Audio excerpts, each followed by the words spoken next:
الرحمن الرحيم وإذ أخذنا ميثاقكم لا تسفكون دماءكم ولا تخرجون أنفسكم من دياركم ثم أقررتم وأنتم تشهدون صدق الله العظيم. اللهم صل على محمد وعلى آل محمد كما صليت على إبراهيم وعلى آل إبراهيم إنك حميد مجيد. اللهم بارك على محمد وعلى آل محمد كما باركت على إبراهيم وعلى آل إبراهيم إنك حميد مجيد. بنی اسرائیل سے اللہ نے ایک وعدہ اور لیا تھا. یہودیوں کو حکم دیا تھا کہ آپس میں خون خرابہ نہیں کرو گے، یعنی آپس میں نہیں لڑو گے، اور یہودی کسی یہودی کو اس کے گھر سے نہیں نکالے گا. ایک حکم تو یہ تھا، لڑنا نہیں، گھر سے نکالنا نہیں. دوسرا حکم یہ تھا کہ اگر تمہارا کوئی یہودی بھائی قید ہو جائے تو اس کے لیے پیسے اکٹھے کر کے فدیہ دے کر اسے رہا کرواؤ گے. اللہ فرماتے ہیں کہ تم نے اس پر وعدہ کر لیا، ثم اقررتم، تم نے اقرار کر لیا کہ بالکل ایسا ہی کریں گے. لیکن ہوا کیا، مدینہ کے اطراف میں یہودیوں کے دو قبیلے تھے، بنو قریظہ اور بنو نذیر. اسی طرح وہاں کی آبادی کے دو اور قبیلے تھے، اوس اور خزرج. اوس کی دوستی تھی بنو قریظہ کے ساتھ اور خزرج کی دوستی تھی بنو نذیر کے ساتھ. آپس میں لڑائی تھی اور ان سے صلح تھی. اب اگر اوس اور خزرج کی آپس میں لڑائی ہو رہی ہے تو یہودی اپنی اپنی پارٹی کا ساتھ دیتے کہ یہ ہماری دوستی ہے لہٰذا ہم اپنی پارٹی کا ساتھ دیں گے. لڑائی اوس اور خزرج کی ہے تو اوس کی طرف سے بنو قریظہ والے لڑ رہے ہیں اور خزرج کی طرف سے بنو نذیر والے لڑ رہے ہیں. اب لڑائی ہو رہی ہے، قتل و غارت ہو رہی ہے. اب ادھر بھی یہودی ادھر بھی یہودی، مقابلہ چل رہا ہے. جب لڑائی ختم ہو جاتی تو پھر آپس میں مل کے بیٹھ جاتے. دونوں قبیلے بنو قریظہ اور بنو نذیر یہودیوں کے آپس میں بیٹھ کر کہتے بھی اللہ نے حکم دیا ہے کہ جو تمہارے قیدی بن گئے ہیں فدیہ دے کر انہیں رہا کرواؤ. چلو بھئی چندہ اکٹھا کریں تاکہ اپنے بھائیوں کو رہا کروا دیں. اور اس پہ بڑے خوش ہوتے تھے کہ ہم نے اللہ کے حکم کو پورا کیا ہے. اس پہ اللہ فرماتے ہیں کہ ثم انتم ہؤلاء تقتلون انفسکم، پھر تم وہ لوگ ہو جنہوں نے آپس میں قتل و غارت کی اور ایک گروہ کو ان کے گھروں سے نکالا، اور تم نے دوسروں کا جو ساتھ دیا گناہ اور ظلم پہ ساتھ دیا. اور اگر وہ تمہارے پاس قیدی بن کے آئیں تو تفادوہم، تم نے ان کو فدیہ دے کر رہا کروایا، حالانکہ وَهُوَ مُحَرَّمٌ عَلَيْكُمْ إِخْرَاجُهُمْ، ان کا گھروں سے نکالنا بھی تو حرام تھا.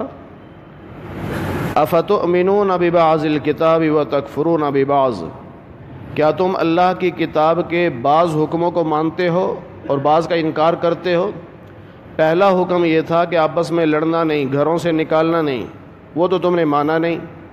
اب دوسرا حکم تھا کہ فدیہ دے کر رہا کرواؤ، اس کو مان کے تم بڑے خوش ہو رہے ہو. یہ یہودیوں کی عادت تھی، اپنی مرضی کے حکم پر عمل کر لیا اور جس پہ مرضی نہیں اسے چھوڑ دیا. لیکن بدقسمتی سے ہم مسلمانوں میں بھی یہی بیماری ہے یہودیوں والی. جس مسئلے کو دل کیا مان لیا، جس کو دل کیا چھوڑ دیا. کتنے لوگ ہیں رفاہی کام کرتے ہیں، کہتے ہیں یہ اللہ کی مخلوق کے ساتھ تعاون کرنا بڑا اچھا کام ہے، اس میں کوئی شک نہیں، لیکن نماز نہیں پڑھیں گے. اور بھی جیسے اللہ نے صدقہ خیرات کا حکم دیا ہے، اللہ نے نماز کا بھی تو حکم دیا ہے. نماز نہیں پڑھتے، رفاہی کام کرتے ہیں. پھر بہت سارے ہیں نماز پڑھتے ہیں لیکن زکوٰۃ نہیں دیتے، اسے نہیں حکم سمجھتے اللہ کا. تو اپنی مرضی کی باتیں مان لینا اور اپنی مرضی کے خلاف باتوں کو چھوڑ دینا یہ اللہ کو پسند نہیں۔ یہ تو وہی بات ہو گئی کہ آدھی کتاب کو مان لیا، آدھی کو چھوڑ دیا، یا جو اپنے مطلب کی ہوئی وہ مان لی، جو مطلب کی نہیں وہ چھوڑ دی۔ تو اللہ فرماتے ہیں ایسا جو کرے گا اللہ کی کتاب کے بعض حکموں کو مانے گا، بعض کو چھوڑے گا، فرمایا دنیا میں اللہ انہیں ذلیل کرے گا اور قیامت کے انہیں سخت عذاب دے گا۔ اللہ غافل تو نہیں ہے، اللہ کو پتہ ہے تم کیا کر رہے ہو۔ فرمایا یہ وہ لوگ ہیں جنہوں نے آخرت کی بجائے دنیا کو ترجیح دی، دنیا کا مفاد حاصل کرنے کے لیے آخرت کو بھول گئے۔ فرمایا جب آخرت میں ان کو عذاب دیا جائے گا تو اس عذاب میں تخفیف نہیں ہوگی اور نہ ہی ان کی کوئی مدد کر سکے گا۔ اللہ فرماتے ہیں کہ ہم نے موسیٰ علیہ السلام کو کتاب دی، تورات، اس کے بعد اور رسول آتے رہے، مسلسل رسول آتے رہے، یہاں تک کہ آخر میں عیسیٰ بن مریم تشریف لائے۔ ہمارے نبی پاک صلی اللہ علیہ وسلم سے پہلے بنی اسرائیل میں جو آخری نبی آئے وہ سیدنا عیسیٰ بن مریم آئے۔ اللہ فرماتے ہیں کہ ہم نے ان کو معجزات دیے۔ تیسرے پارے میں ذکر آئے گا کہ معجزات کیا کیا تھے۔ اللہ نے بہت معجزات دیے۔ مٹی کا پرندہ بنا کر پھونک مارتے تھے وہ اڑ جاتا تھا، جو پیدا ہی نابینا ہوا عیسیٰ علیہ السلام یوں ہاتھ پھیرتے تھے آنکھیں ٹھیک ہو جاتی تھی۔ ابرس کا مریض، پھل بیری کا یا کوئی کوڑی آپ کے پاس آتا، آپ ہاتھ پھیرتے شفا یاب ہو جاتا۔ آپ کا ایک اور معجزہ یہ تھا کہ آپ قبرستان جاتے تو قبر کے پاس کھڑے ہو کے کہتے قم باذن اللہ، اٹھ اللہ کے حکم سے، وہ قبر پھٹتی، مردہ باہر، زندہ ہو کے اس سے نام پوچھتے، اس کے والد کا نام پوچھتے، حال احوال پوچھتے، کب سے تم دنیا میں تھے، پھر کہتے واپس چلے جاؤ، وہ پھر واپس قبر میں چلا جاتا۔ یہ آپ کا معجزہ تھا۔ اور ایک معجزہ یہ تھا کہ کوئی آپ سے ملنے آتا تو آپ بتا دیتے ابھی فلاں چیز کھا کے آئے ہو گھر سے، اور فلاں فلاں چیز تمہارے گھر میں باقی بچی ہوئی ہے۔ یہ آپ کا معجزہ تھا۔ تو اللہ فرماتے ہیں ہم نے عیسیٰ علیہ السلام کو معجزات دیے۔ چونکہ عیسیٰ علیہ السلام بغیر باپ کے پیدا ہوئے، اللہ نے اپنی قدرت کاملہ سے پیدا فرمایا، تو یہودیوں نے آپ کو برداشت نہیں کیا، قبول نہیں کیا، بلکہ یہودیوں نے الزام لگا دیا کہ نعوذ باللہ عیسیٰ کی والدہ حضرت مریم کے کسی سے غلط تعلقات تھے، یہ الزام لگا دیا۔ اب وہ آپ کو قتل کرنا چاہتے تھے، تو اللہ فرماتے ہیں وَأَيَّدْنَاهُ بِرُوحِ الْقُدُسِ، ہم نے سیدنا جبریل کے ذریعے سے ان کی تائید فرمائی، یعنی حفاظت فرمائی۔ سیدنا جبریل ساتھ ساتھ رہتے تھے تو اس لیے کوئی آپ کو قتل نہیں کر سکتا تھا۔ فرمایا جتنے بھی رسول آئے، اب تورات پہلی کتاب آئی ہے، اس کے بعد زبور آئی ہے، پھر انجیل آئی ہے، پھر قرآن کریم آیا، تو اللہ فرماتے ہیں پہلے نبیوں پر جتنی کتابیں آتی رہیں اور وہ رسول آتے رہے، تو وہ رسول اگر ایسا حکم لے کر آتے بما لا تہوا، جو تمہیں پسند نہ ہوتا، تو تم کیا کرتے؟ استکبرتم، تکبر کر دیتے، ہم نہیں مانتے۔ یہ اس زمانے کے لوگوں کا حال ہے کہ نبی اگر ایسا حکم دیتا جو ان کے مزاج کے مطابق نہ ہوتا تو انکار کر دیتے، ہم نہیں مانتے۔ اور پھر بعض نبیوں کو جھٹلا دیا کہ آپ نبی کوئی نہیں، ہم نہیں مانتے، اور بعض نبیوں کو قتل کر دیا، حضرت زکریا علیہ السلام کو، ان کے بیٹے یحییٰ علیہ السلام کو۔ اور تفسیر عثمانی میں لکھا ہے کہ ایک دن میں 43 نبیوں کو قتل کیا یہودیوں نے، ایک دن میں، کیونکہ اس زمانے بہت نبی ہوتے تھے، ہر گلی کا نبی الگ ہوتا تھا، ہر محلے کا نبی الگ، تو ایک دن میں یہودیوں نے 43 نبیوں کو قتل کیا۔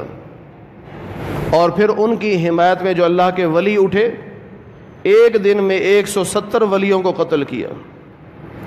میں تو کہا کرتا ہوں کہ اگر پوری دنیا میں دہشت گردی کی کھوج لگانی ہو، قتل و غارت کی کھوج لگانی ہو، تو ایمانداری سے اگر کھوج لگائیں گے، تحقیق کریں گے، تفتیش کریں گے، تو سب سے پیچھے اینڈ پہ جا کر یہودی ذہن آپ کو ملے گا۔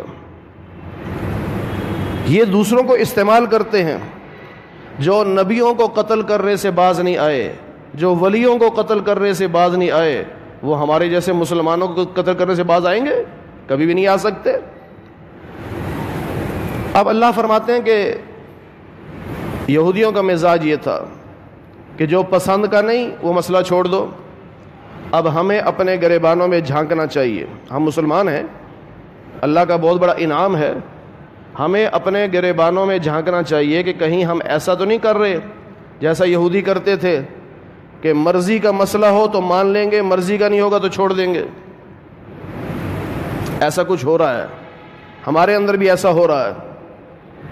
امام صاحب اگر کوئی مسئلہ ایسا کر دیں جو میرے مزاج کا نہ ہو تو میں امام کے پیچھے نمازیں پڑھنی چھوڑ دوں گا۔ میری مرضی کا مسئلہ نہیں کیا، یہ کون سا نیا مسئلہ چھیڑ دیا؟ یا امام صاحب نے کوئی ایسا مسئلہ کیا جو انتظامیہ کے کسی آدمی کے اندر وہ برائی پائی جاتی ہے تو فوراً انتظامیہ کا اجلاس بلا لیں گے، اس مولوی کو فارغ کرو۔ یہ شادمان کے اندر ایک مسجد ہے، وہاں ایک دیندار ساتھی، نمازی، 5 وقت کا نمازی اور کمیٹی کا ممبر، جمعرات کو ان کے ہاں شادی، باقاعدہ میوزک چلا، ڈھول بجا۔ امام صاحب نے جمعے پہ یہ بات کہہ دی کہ ہماری دینداری کس کام کی ہے کہ اگر ہمارے گھر بھی ڈھول بجے، میوزک چلے، تو پھر دینداری کا لیبل کس لیے لگایا ہوا ہے؟ اسی دن جمعے کے بعد اجلاس بیٹھ گیا، مولوی صاحب کو فارغ کرو جی، اس نے میری بے عزتی کر دی۔ تو نے جو گناہ کیا ہے، جو جرم کیا ہے، جو پوری دنیا میں تو نے دین کو بدنام کیا ہے، ہر بندہ یہی کہے گا نا، داڑھی رکھ کے دیکھو جی مولوی صاحب کیسا کام کر رہے ہو، تو آپ نے دین کو بدنام نہیں کیا۔ اب اس پہ کوئی افسوس نہیں، ہاں میری بے عزتی ہو گئی، اللہ کی شان ہے۔ اماموں کا، خطیبوں کا توکل اللہ کی ذات پہ ہوتا۔ وہاں ایک آدمی اسی محلے کا جو پہلے امام صاحب کی حمایت میں نہیں تھا، لیکن اللہ کی شان، اس نے کہا جی امام صاحب نے جو بات کہی ہے وہ بالکل صحیح کہی ہے، اگر کسی میں جرت ہے نکال کے دکھائے، میں کھڑا ہوں یہاں پہ۔ ایسے اللہ والے پیدا ہو جاتے ہیں۔ اصل بات سمجھانے کی یہ ہے کہ اگر کوئی ایسی بات ممبر پہ کہی جا رہی ہے جو میرے اندر برائی ہے تو چاہیے تو یہ کہ میں اس برائی کو ختم کروں۔ فیصل آباد میں ایک بہت بڑے عالم دین، انٹرنیشنل عالم دین ہیں، انہوں نے سود کے خلاف بات کی تو وہاں کی مسجد کے کمیٹی کے بندے نے کہا آج کے بعد مولانا کا بیان ہماری مسجد میں نہیں ہوگا۔ کیوں؟ سود کے خلاف بولے ہیں اور میری اپنی فیکٹری سود پہ چل رہی ہے۔ تو بھائی توبہ کر، ختم کر سود کو۔ اب یہ تو کوئی طریقہ نہیں ہے کہ جی مولوی صاحب کی زبان بند کر دو، سود کے خلاف نہ بولیں۔ میں نے ایک دفعہ، میں ڈیفینس میں خطیب تھا تو تقریر میں جنرل بات کی، میں نے کہا جی ہم لوگ یہ تو کہتے ہیں کہ حکمران چور ہیں، حکمران کرپٹ ہیں، یہ تو ہم سارے کہتے ہیں، لیکن وہ کلرک جو کسی دفتر میں کلرک ہے، اس کو دفتر کے استعمال کے لیے بال پین ملا ہے، پنسل ملی ہے یا اسٹیشنری ملی ہے، وہ پین کو جیب میں ڈالتا ہے یا وہاں سے چند صفحے اٹھاتا ہے، گھر لے آتا ہے، بچے سے کہتا ہے بچہ یہ لے پین اور یہ لے رف کاپی بنا لے اس کو۔ کیا یہ کرپٹ نہیں؟ کیا یہ کرپشن نہیں ہے؟ یہ بددیانتی نہیں ہے؟ آپ کو جو چیز دفتر کے استعمال کے لیے ملی ہے آپ اسے گھر میں استعمال نہیں کر سکتے۔ مجھے تو 15 دن کے بعد پتا چلا کہ ایک آدمی نے میرے خلاف درخواست دے دی ڈیفینس وہاں پہ دفتر میں۔ وہ ہمارے کے نمازی گئے تو وہاں جو بریگیڈیئر صاحب تھے انہوں نے پوچھا، انہوں نے کہا جی یہ آپ کے مولوی صاحب کے خلاف درخواست آئی ہے۔ انہوں نے کہا یہ کیا؟ کہتے اسے درخواست دی ہے۔ جب پتا چلا تو وہ انکم ٹیکس میں تھا۔ جب اسے کہا اللہ کے بندے تو نے درخواست کیوں دی؟ کہتا ہے مولوی صاحب نے جمعے میں میرے خلاف بات کی ہے۔ میں جانتا بھی نہیں تھا کہ وہ بندہ کون ہے، کیا کرتا ہے، کیا وہ بھی پین لے کے آتا ہے یا کاپی لے کے آتا ہے، مجھے پتا بھی نہیں، لیکن چور کو اپنا کھٹکا ہوتا ہے نا۔ لیکن ہونا کیا تھا؟ حق بات پہ کچھ نہیں ہوا کرتا، حق بولنے والوں کے ساتھ اللہ کی مدد ہوتی ہے۔ تو بتانے کا مقصد یہ ہے اگر کبھی کسی عالم دین سے آپ ایسی بات سنیں جو آپ کے اپنے اندر وہ برائی ہے تو اسے تانا نہیں دینا چاہیے، اپنی اس برائی کو ختم کرنا چاہیے۔ یہودیوں والا مزاج نہیں ہونا چاہیے کہ میری مرضی کا مسئلہ ہوگا تو مانوں گا، میری مرضی کا نہیں ہوگا تو نہیں مانوں گا۔ اللہ فرماتے ہیں کہ جب نبی کے زمانے میں، ہمارے نبی پاک صلی اللہ علیہ وسلم کے زمانے میں یہ یہودی تھے، تو ان سے لوگ کہتے تمہیں سمجھ نہیں آتی، اللہ کے نبی تمہیں تبلیغ کرتے ہیں، تمہیں ہدایت نہیں ملتی۔ آگے سے کہتے تھے قلوبنا غلف، ہمارے دل غلاف میں لپٹے ہوئے ہیں، نبی کی باتوں کا اثر نہیں ہوتا ہم پہ۔ جیسے آج بھی بعض لوگ کہتے ہیں مولوی صاحب جتنی مرضی سے تقریریں کرتے رہو، جتنا مرضی قرآن سناؤ، جتنی مرضی حدیثیں سناؤ، آپ کی باتوں کا ہم پہ اثر نہیں ہوگا، ہمارے دل بڑے مضبوط ہیں، ہم پہ کوئی اثر نہیں۔ یہی یہودی کہتے تھے۔ اللہ نے اس کا جواب دیا کہ تمہارے دل غلافوں میں لپٹے ہوئے نہیں، بل لعنہم اللہ بکفرہم، بلکہ تمہارے کفر کی وجہ سے اللہ کی لعنت پڑ رہی ہے، تب تمہیں ہدایت نہیں مل رہی۔